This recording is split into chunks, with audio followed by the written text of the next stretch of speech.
Thank you, Crispin, and hello, everybody. I'm Miro, co-founder and CEO of Office R&D, and I'm extremely excited to be here with you today because for the next hour or so, we'll be talking about co-working software, and this is by far my most favorite topic.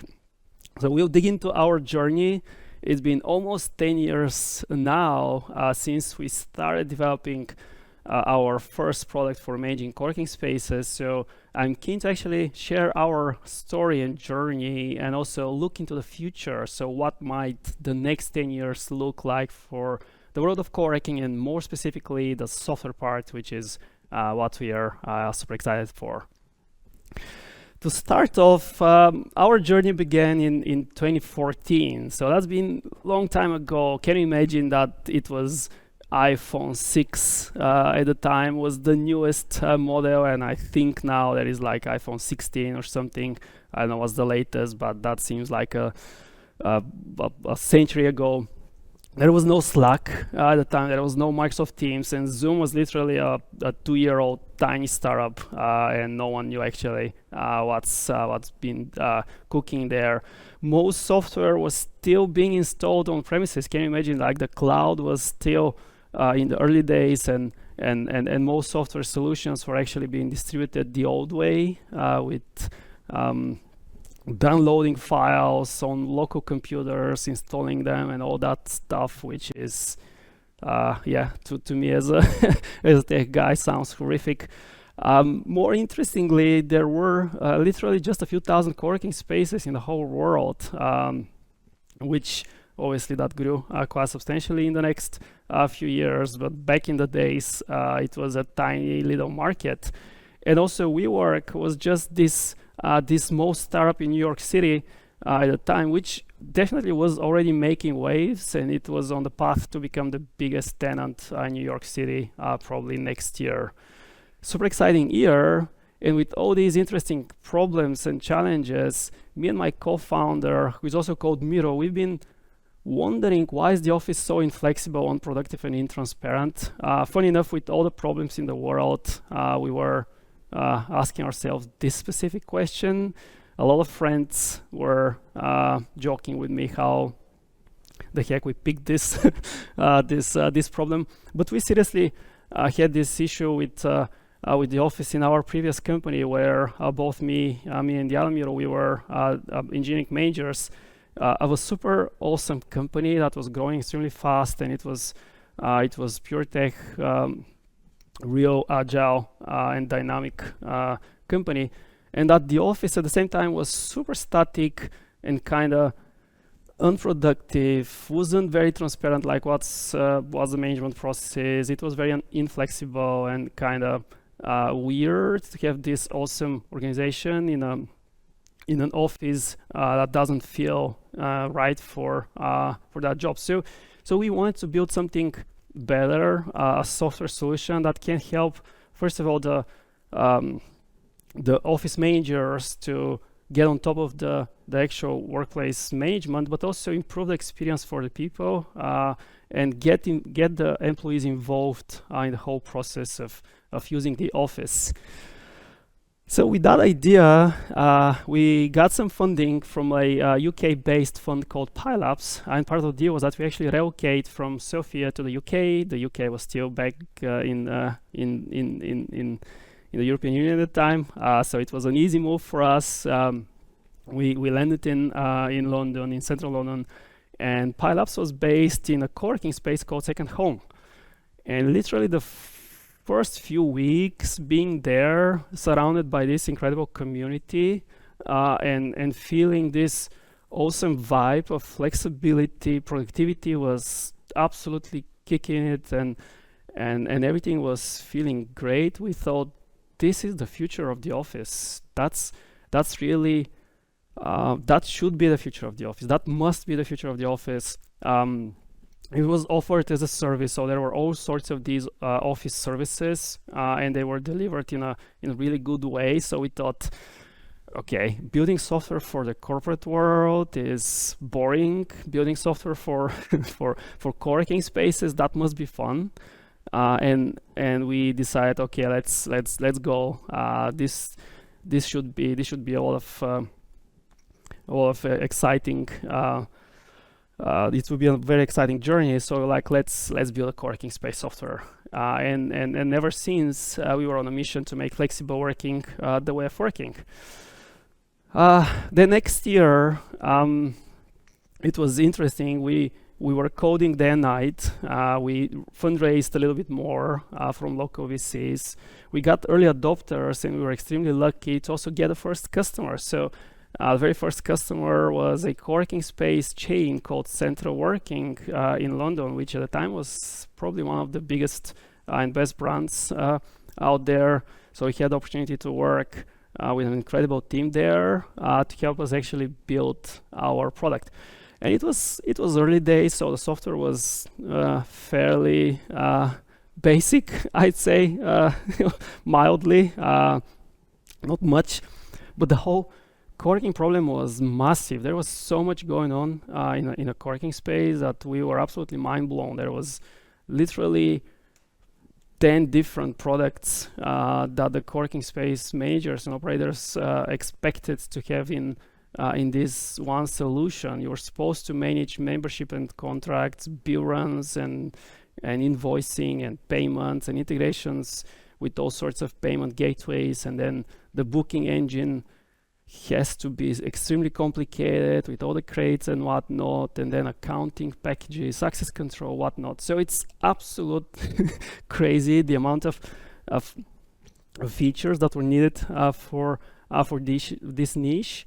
But we were very dedicated. So we started building all these features and kept adding them throughout the whole year. Then the golden age of co-working happened. I'd say between 2017 and 2020, co-working absolutely exploded. It was booming everywhere in the world, literally popping up new co-working space on every corner. Obviously, WeWork was also making waves around the world, setting new records for the fastest growing startup, most raised capital, crazy numbers from SoftBank, and the billions that they poured into co-working definitely helped the industry grow, because WeWork managed to get the whole world to know what co-working is and what are the benefits of being in a co-working space, the vibe, the community, the flexibility, and all the good stuff. On our side, we kept growing like crazy, really good times.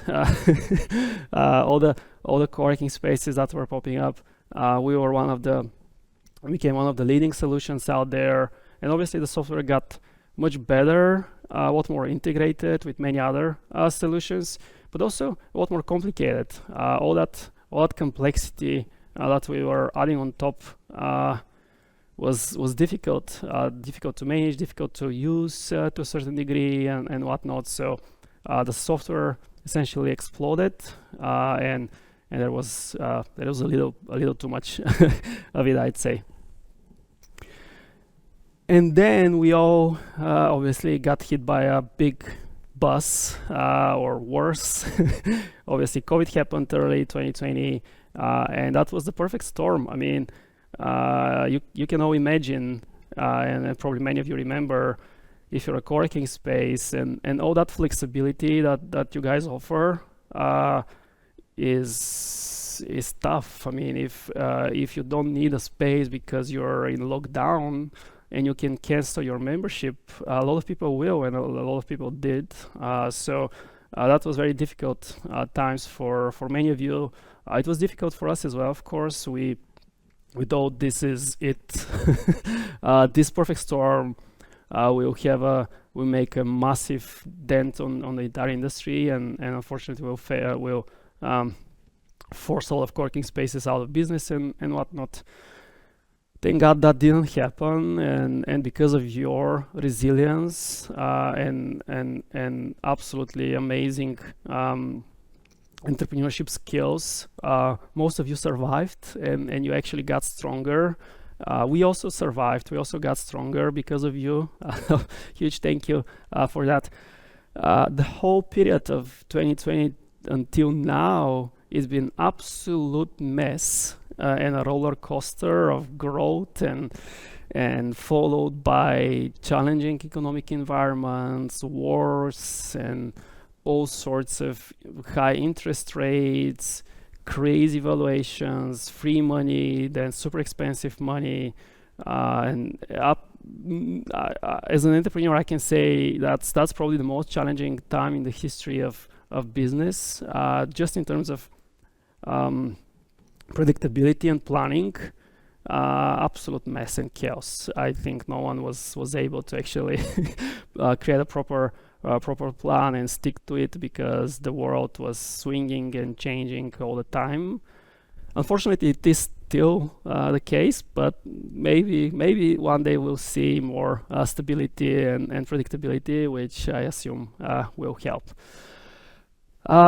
During that period, something that we've seen changed was that scarcity and scare around the co-working space industry also helped a lot of space operators to realize that are not tech companies, or not tech first, at least.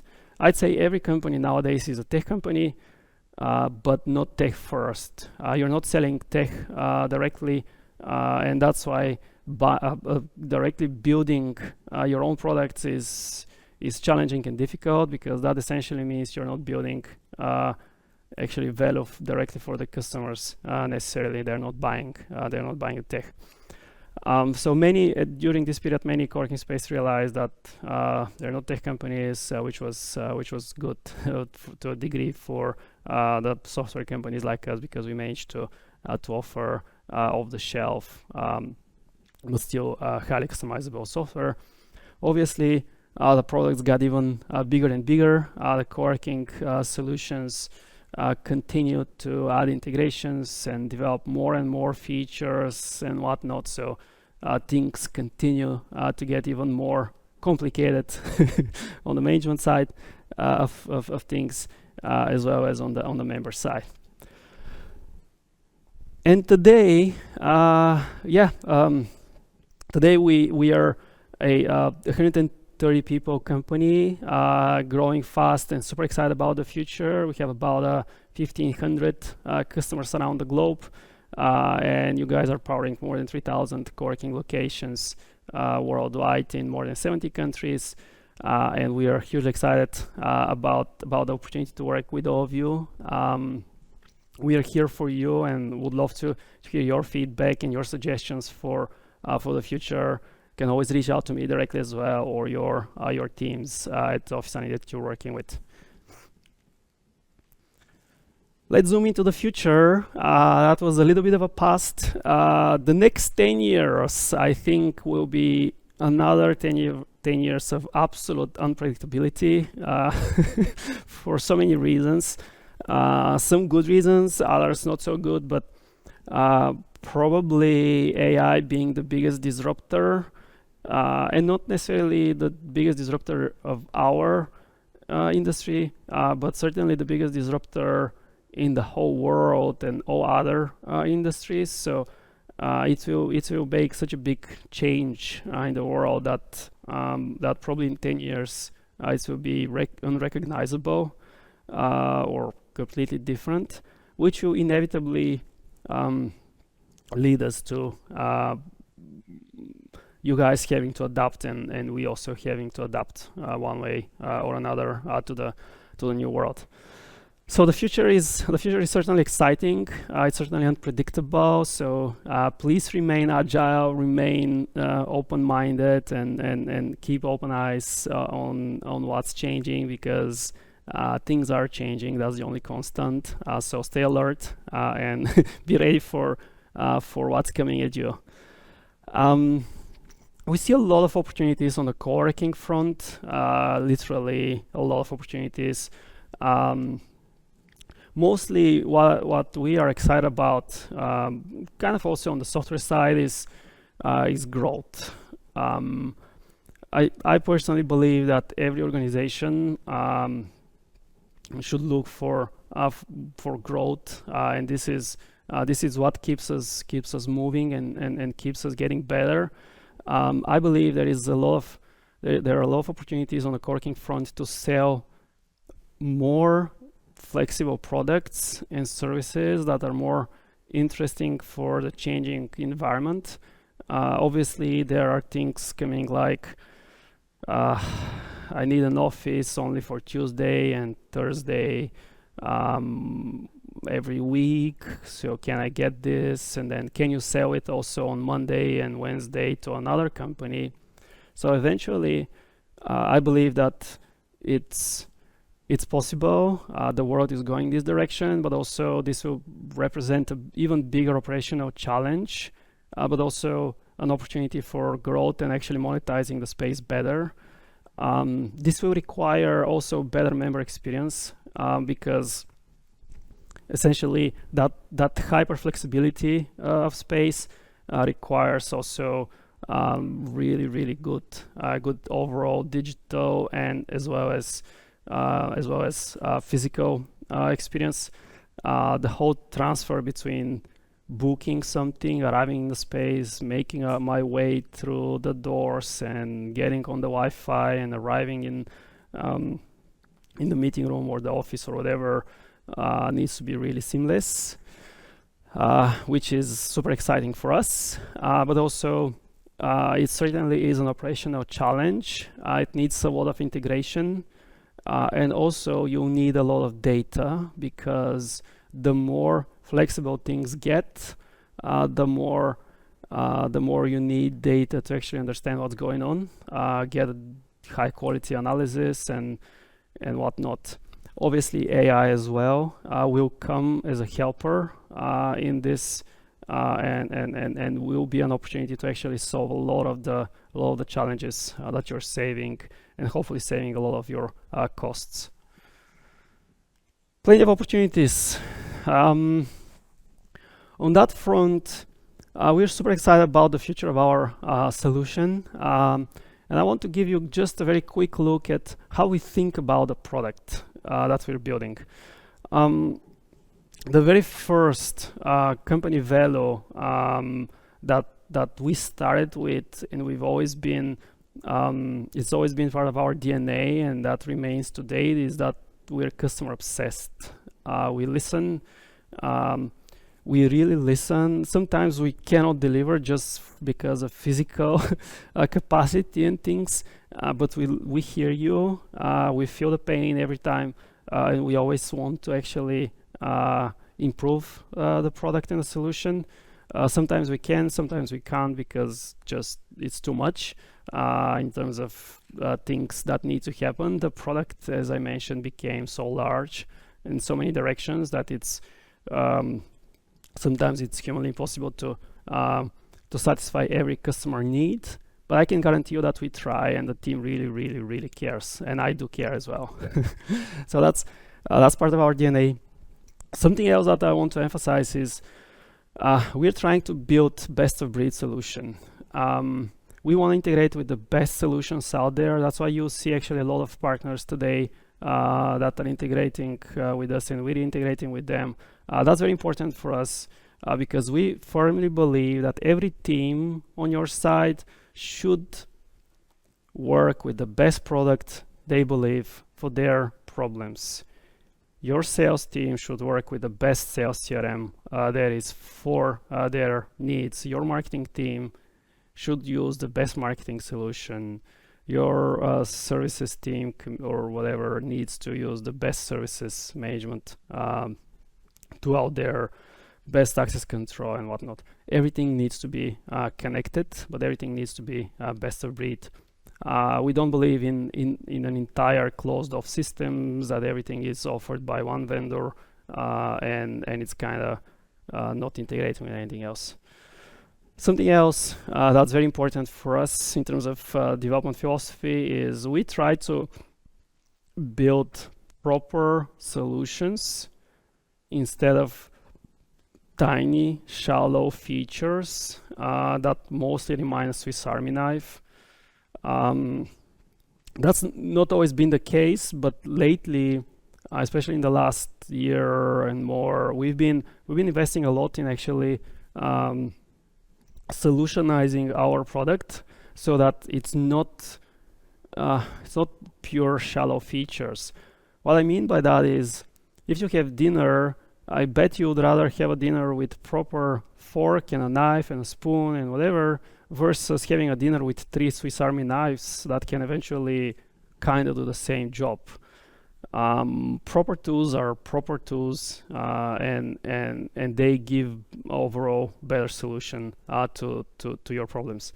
So that's why we started separating our product into couple of solutions where we want to build them as real proper products that all work together. Starting from the left, the Operations Hub, you can think of it as the main Flex platform that's available today on the back end. So this is to manage every aspect of your co-working space operations. Then the Experience Hub, this is something that we'll be focusing later this year. That's going to be, you can imagine the current member portal apps and every member touching interface that's out there. We want to build this properly and really truly invest in it. The main difference, by the way, here is that having these as separate solutions, that means they do have their own roadmaps, they do have their own teams and focus, and they do not compete between each other for resources. When it's a one big thing, what usually happens is you always prioritize whatever it's kind of more dangerous or more important from certain aspect, like billing always win. Yeah, that's fine, but sometimes also you need to make the interface of the mobile app better or add that feature for the member engagement and whatnot. So, and it's hard to compare apples to oranges in that particular case. So that's why we decided to start splitting the entire thing into separate solutions so that they have their own roadmaps, own visions, etc. Next one that I'm extremely excited about is the Growth Hub. So the Growth Hub, we'll talk in a minute. This is our e-commerce solution that's built in the platform, but also built as a separate thing that will be competing with the best e-commerce tools out there. You can still use different e-commerce, that's great, but we also provide one, and we want to be the best one available on the market, period. Same with Visitor Hub, it's already available out there. So the Growth Hub is available in beta, by the way, but we'll talk in a second. The Visitor Hub is already available, and that essentially represents the visitor management solution. We want to be the best visitor management solution out there, period. So we want to compete with the Envoys of the world and Greetly, etc. Because we believe this is competition is the best way to create the best product. If you want to use third-party software, that's great. We just wanna think about it as a separate thing, so that it is the best visitor management experience there is. It's a different mindset. It's not just feature to tick the box that we have a little bit of a reception up there. Going down in the horizontal solutions, we'll be introducing Integrations Hub, which is essentially all of our integrations with the best of breed part solutions, new APIs and whatnot. We'll zoom into this. And then last but not least is the Data Hub, which you probably are familiar with. It's the data infrastructure that we invested heavily lately. So proper data warehouse with the BI. Soon you'll see some AI also there helping you make better business decisions. Moving on, for the Operations Hub specifically, we're planning major UI UX improvements, so user interface and user experience improvements for next year. We're planning a lot of performance improvements. We've been doing a lot lately. I hope you are noticing that the platform is so much more stable and performing better. We'll continue to invest more on that. So reliability of that product is the most critical element of it. So we want to be known for for the best reliability and stability and security out there. So this is where I will put most of our effort on the Operations Hub side. On the Experience Hub side, you can expect next year to see Workplace NPS built into the entire member-facing tools, surveys and things like that, which I'm particularly excited about. I'm a huge fan of NPS, Net Promoter Score. So be able to survey your members regularly, super creatively, built in the product, I believe will make a really good impact on you improving your service and knowing better what your members think about the space. I'm hugely excited about that, as well as we are planning some serious mobile experience improvements later next year. This will be the second part of 2025. We're also working on plenty of integrations. Currently in progress is Stripe Terminal. Also EasyBlue is now available. Twin Data is also available. ISOFI also available. Video on Alta, also known as OpenPath, is also available now. Lucky as well, also available access control system. For next year, we're planning Sage Intacct and probably also other accounting and ERP solutions. I'm excited about this jump to the more advanced ERP systems out there. We're also working on a new API version, so a completely new API, which will be 10 times nicer and better to actually work with and extend the platform yourselves. So plenty of things on the Integrations Hub. Getting into the most exciting part for me today is the Growth Hub. So the Growth Hub as a solution, as you can guess by the name, is our vision for how we can help you grow faster and sell more. First thing is e-commerce. So essentially, we have these public, we call them at the moment public checkout pages. That was a basic thing that we did long ago. The Growth Hub is like 10 times better, and it's getting a real e-commerce experience that you can fully embed in the website. You'll see actually a demo in a second, etc. The next big thing on the Growth Hub front that's coming is FlexSync. We call it FlexSync. That essentially means synchronizing your inventory with all other marketplaces out there. That's some form of a channel management, and this hopefully will allow you to also be present on many more marketplaces where you can get more bookings. And then last but not least on that front is dynamic pricing and revenue management. That's also part of the Growth Hub vision and roadmap for the upcoming quarters. We'll zoom in a moment there. So what's coming actually with the official release of Growth Hub will be next quarter. So at the beginning of 2025, Q1. Currently it's available under beta. So if you want to try it, it's available. We can enable it for you.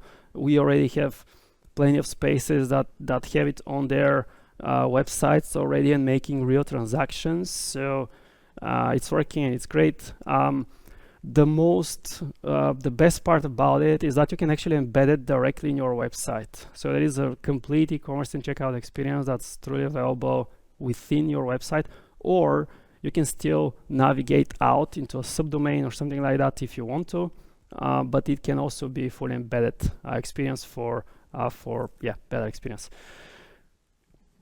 It's super fresh, it's modern, it's mobile friendly, and we invest a lot on that front to make it as good as it can be. There are plenty of options that we learned from the previous versions.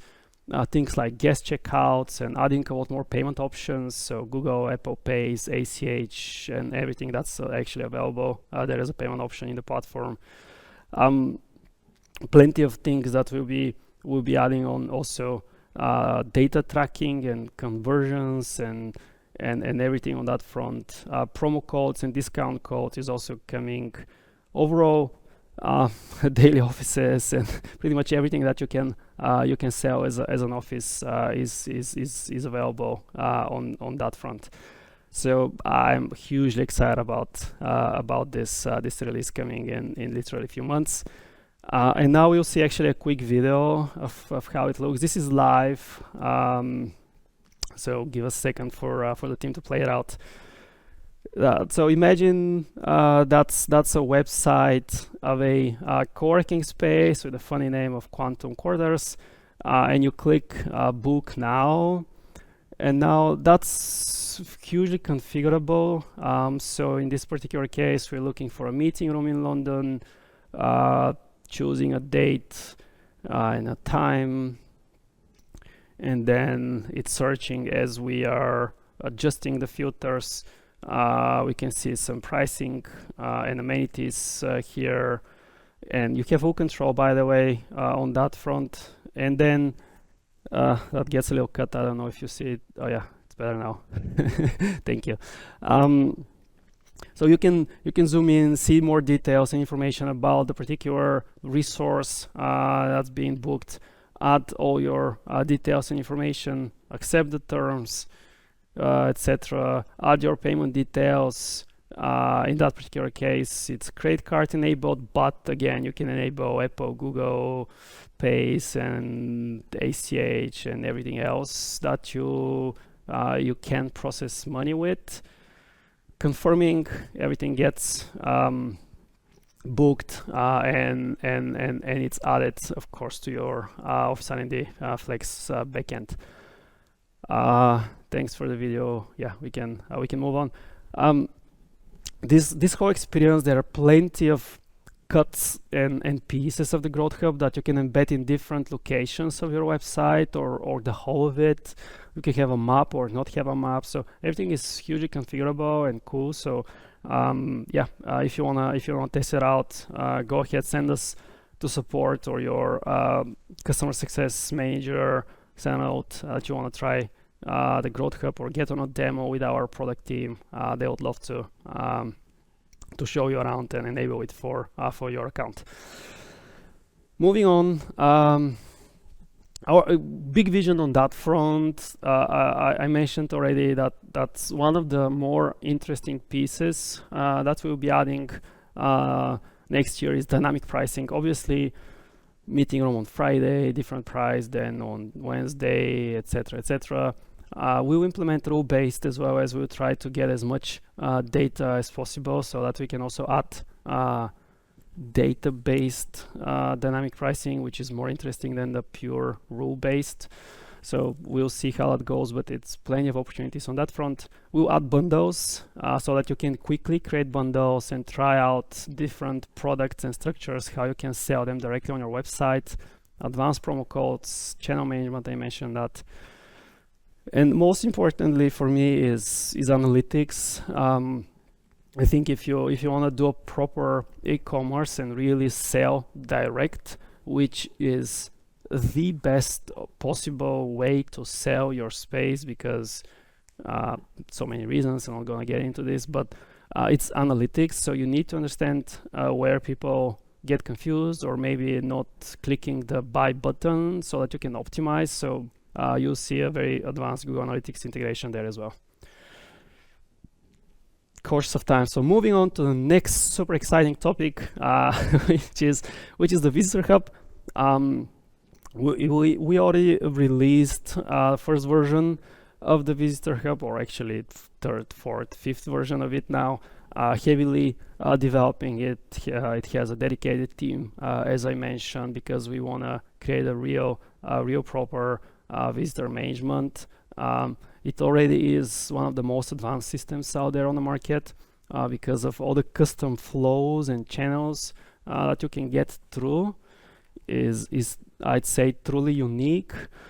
So essentially, it can allow you to not just manage the basic kind of visitor processes, but truly integrate all of the other users and personas that eventually may end up on your reception. So you may have a custom flow for contractors and vendors, for events, for deliveries, for all sorts of other types of visitors that you may have. So eventually you can channel them in a different flow so that you gather different information, and different things may happen based on that flow, including tour bookings. Something that I'm particularly excited about that's coming early next year is integration with the Growth Hub, and actually be able to buy day passes and services directly from the visitor tablet, which I think will be super cool. And also, as you know, we are currently working on the Stripe terminal integration. So that whole process of buying, tapping your credit card on the front of the co-working space and just getting in, or paying for your meeting room, I think will be really cool. Obviously, the co-working space are getting more and more closer to different hospitality industries. So that's very much needed, in my opinion, technology, and it's coming literally within months. In the future, we already deliver things like SMS notifications and whatnot. We are currently working also on badge printing and taking visitor photos and things like that. And in the future, there is also endless opportunities in terms of how you leverage the visitors for completely automatically, because right now you can move your visitors, export them, add them to your sales CRM or marketing automation platform, and do something with them. Treat them as leads. We want to obviously integrate that so that it's integrated, automated, all the good stuff. Yeah, plenty of things we're planning on the visitor hub side. So stay tuned. There is a lot going on that front, which can streamline your operations and make your overall member experience so much better. And now we have a very special guest today to go through a little bit of how they are seeing the visitor hub in action. Pierre, are you here? Can you hear me? Yep, I can hear you, Miro. I'm here. Can you hear me? Yes, I can hear you. Hello, and welcome to FlexWorld. Thank you. Thank you for having me. I'm excited to be here. Yeah, so where I got you today? The last time we spoke, I think you were in London or in Munich, if I'm not mistaken. Yeah, yeah, I was actually on holiday and but still working on holiday per usual. So Yeah, so for the audience, Pierre is the co-founder of Foreign Co-working Spaces down in Florida, which is a well-known space for its warmth and hospitality, and they also offer incredible services. So, Pierre, if you want to say a couple words about your space and yourself, that'd be awesome. yeah, definitely. So I'm Pierre. I'm our Chief Operations Officer here at Foreign Co. and one of the founders. And we are located in Land O'Lakes, Florida, which is part of the greater Tampa Bay area, for those familiar with the Tampa area. And we're in the suburbs as opposed to the downtown area. So that's one big thing about us. We are positioned ourselves to be where people live. So we have two locations, one in Clearwater, Florida, and which is our first location, and one in Land O'Lakes, which is our second location. And the one in Land O'Lakes is a 38,000 square foot facility built from the ground up, solely dedicated for co-working. So we own and operate our real estate, and it was the first building solely built and completely occupied by a co-working space in the nation, where most of the co-working spaces in the nation have been retrofits. We are the first one. We took a raw piece of land and built a co-working space on it. And we are very diverse in who we serve. For our members, we have a lot of traditional like accounting, lawyers, IT guys, but we also have a lot of service people, such as we built a salon in our building. So we have four salon chairs where people see clients. We also have treatment rooms for massage therapists and estheticians and stuff like that. And we have a lot of different services as well. So we have child services such as tutors, speech therapists. So we're very, a lot of our members are very client heavy people and have a lot of visitors and have a lot of clients that come in on a daily basis. So when you guys released Visitor Hub, it was a big relief because we were having to do everything manually by text message, and it got very hectic the more we got filled up. So Visitor Hub has been godsend, to be quite honest. It's relieved so Oh, much. wow, thank you for the introduction. And by the way, I firmly believe that this is the future of work, not just of co-working, but literally the future of work. All these amenities.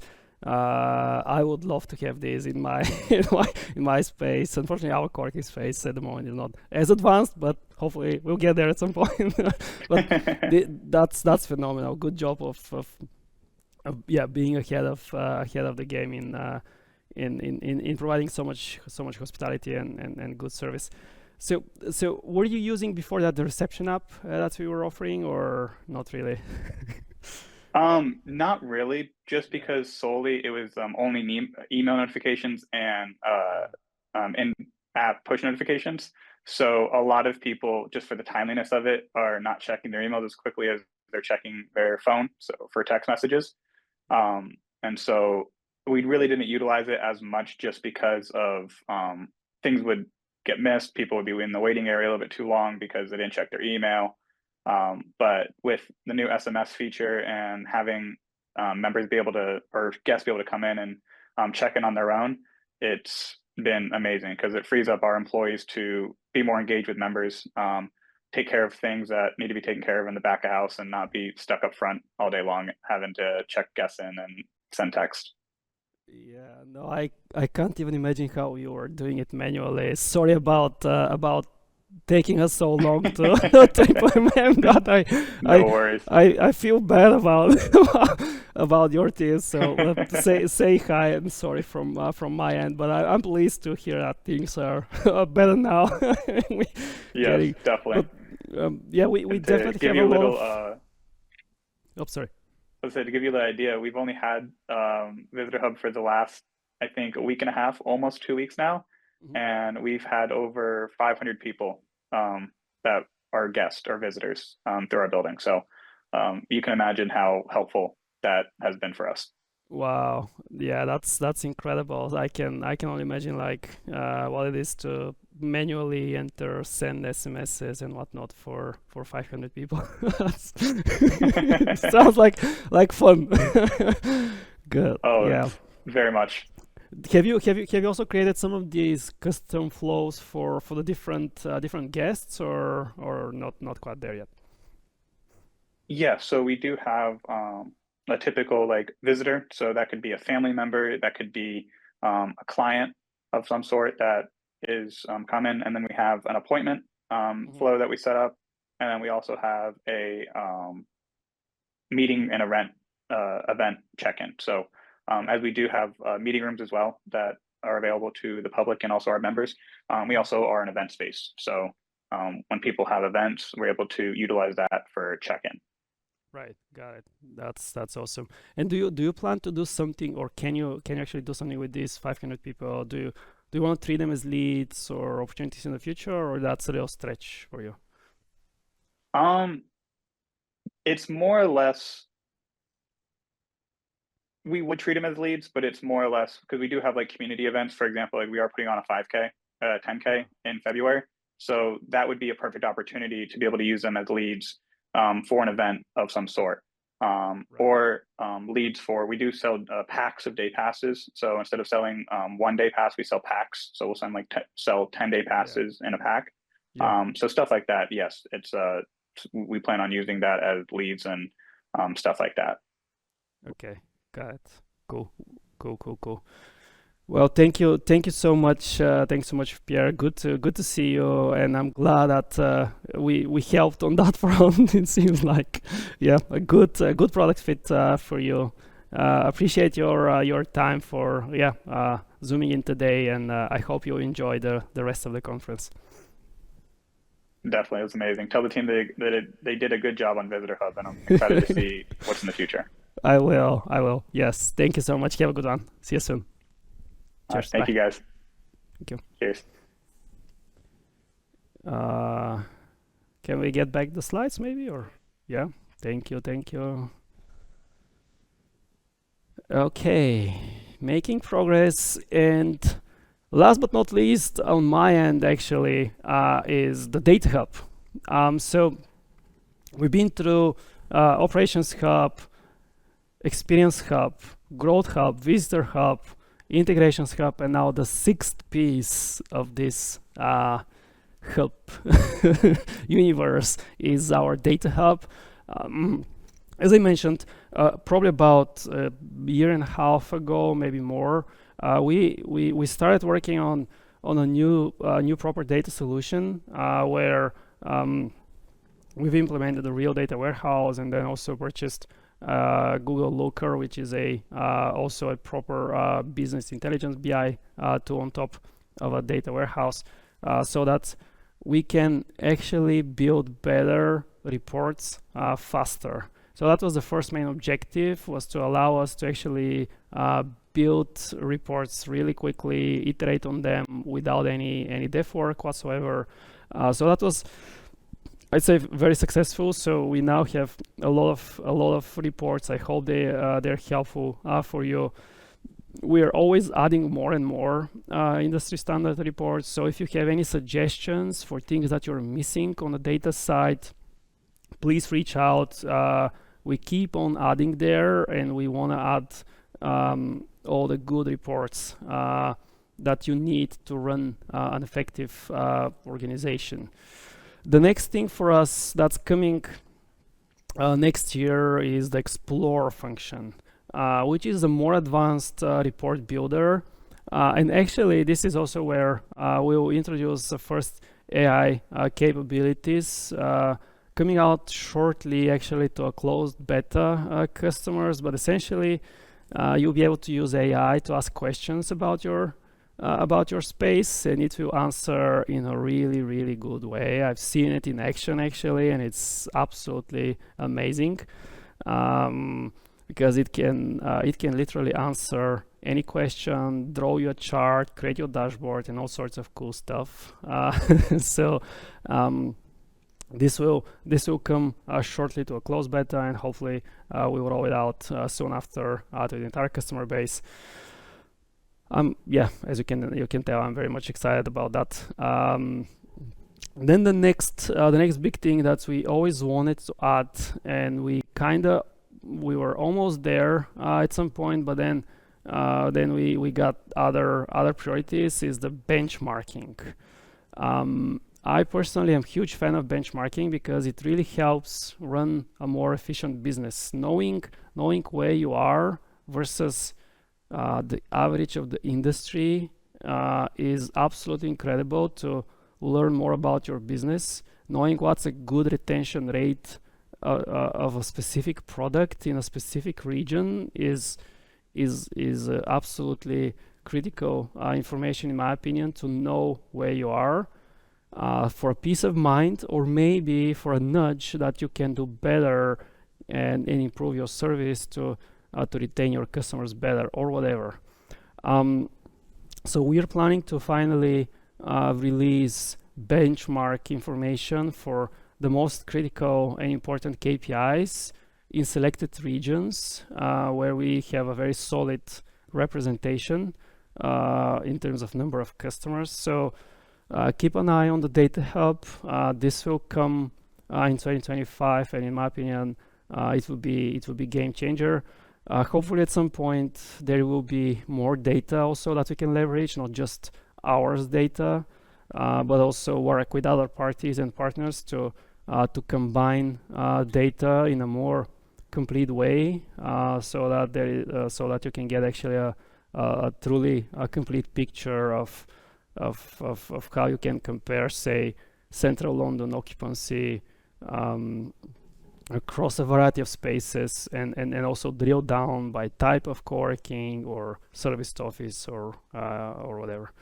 So I'm very much excited about the Data Hub for next year. Plenty of things that we're working on. We have dedicated team only on that front. So again, if you have any feedback, thoughts, suggestions, reach out to us, and we would love to hear your thoughts. And that's it from me. I hope you like where we are going. just to recap, we are trying to create best of suites, best of breed solutions for solving the biggest problems, and we try to integrate with other best systems out there. So that's our philosophy, that's our vision. We're hugely committed and excited to our industry, and truly looking forward to the years to come. And hopefully, we'll see a lot more growth and opportunities for the co-working world, and less challenges and more stability, maybe. Wishing you hope you enjoy the next sessions, and I'm handing it over to Crispin to get going. Thank you, everyone. Bye. Thank you, Miro. Oh, there are questions. Are we getting questions now? Don't get off that lightly. You don't get off that lightly, Miro. Sorry Okay, for that. sounds good. I would love to. I'm going to betray a confidence now. I'm going to betray a confidence to everybody that's watching. Miro's fighting through. He's feeling particularly ill today, so thank you for powering through, Miro. I know that it's a challenge, but you did an incredible job. Thank you very much. Thanks, Crispin. Indeed. Yeah, I'm losing my voice only, but the rest is okay. I'm fine. Yeah. Great job. Thank you. And sorry if that was in any way patronizing, but it was great. No. I've got 2 or 3 brief questions to ask you. The first one is, how can you elaborate a little bit on high-level integration and what that means to the organization versus you were outlining that there are high-level integrations rather than deep integrations. Can you give you did a bit of it, but some examples? Yeah, I mean, usually you can, as a software company, you can do an integration that's just checking a box and doing the bare minimum, like move something between the 2 systems, or you can create a really deep integration that really solves the problem, and it's kind of full automation. So, for example, with Xero and QuickBooks, we have super deep integrations, while you can also have an integration that's literally just moving invoices through something like Zapier back and forth. And that's a completely different level of integration. I'm not sure if I actually got the question right or I answered, but typically when we build an integration, we try to go as deep as possible. It's not always happening, but we definitely try.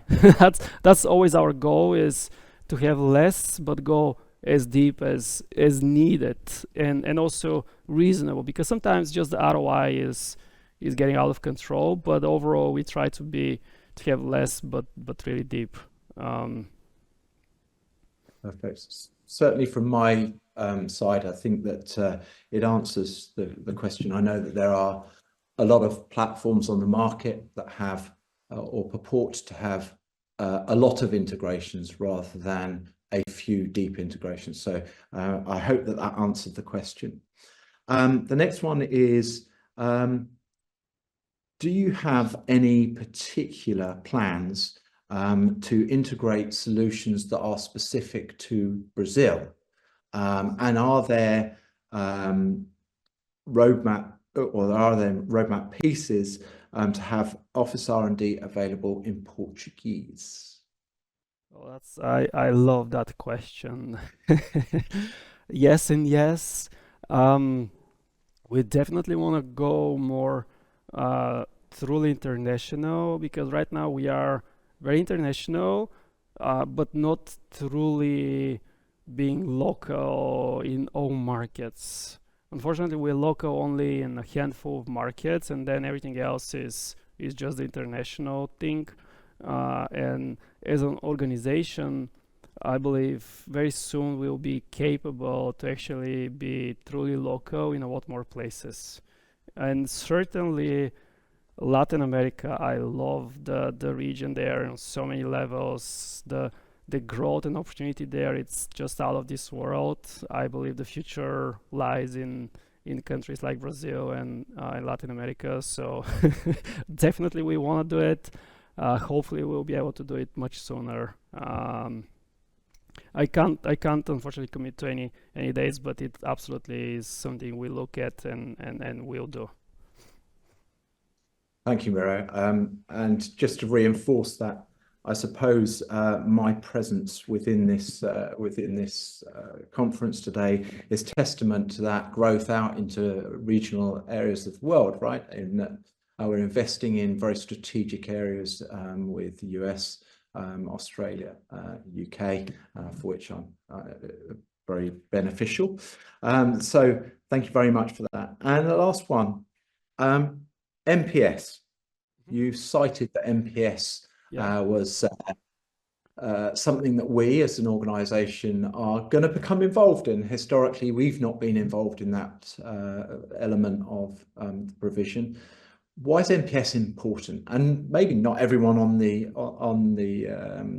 webinar today knows what NPS is and why it's so critical. I'll personalize this, and apologies for rambling on a bit. I was actually with an operator this morning. I'm sitting in their space right now. One of our customers, they launched a new space just 2 weeks ago, and they said they underpin the whole of their business with NPS because it's the most critical measurement. So can you give us an idea as to why is it important for us to be involved in that process? Well, I mean, you just answered it. It's a truly critical measurement, and it's arguably one of the best leading indicators for what's coming for you. If you have a high NPS, you can expect that you'll be growing and things will actually be so much easier. If you have a low NPS score, you really need to look into the fundamentals of your offering and improve so that you get to a better place, because with low NPS you'll see higher churn, lower retention, slower growth, and whatnot. Usually low NPS is a prediction for churn. So why we want to be involved? Because we definitely believe it must be part of the member experience. Literally every interaction with the space, like you just came for a meeting in the space, you need to get directly a link to an NPS and fill in a short survey. So for how was your experience there? Or did you need something else? How you felt and whatnot. So overall, serving the customers based on the information that we have in the platform will be a lot more contextual. Like, we know when you booked something, we know when you were in the space, you know so much about the members, so we can tailor when that message should be delivered to the member for best response. And also we have the channels, the member portal, the app, or some other ways to get the survey out. So we believe it's gonna fit very well in the platform, and it will deliver really key metric for understanding your performance as a co-working space operator.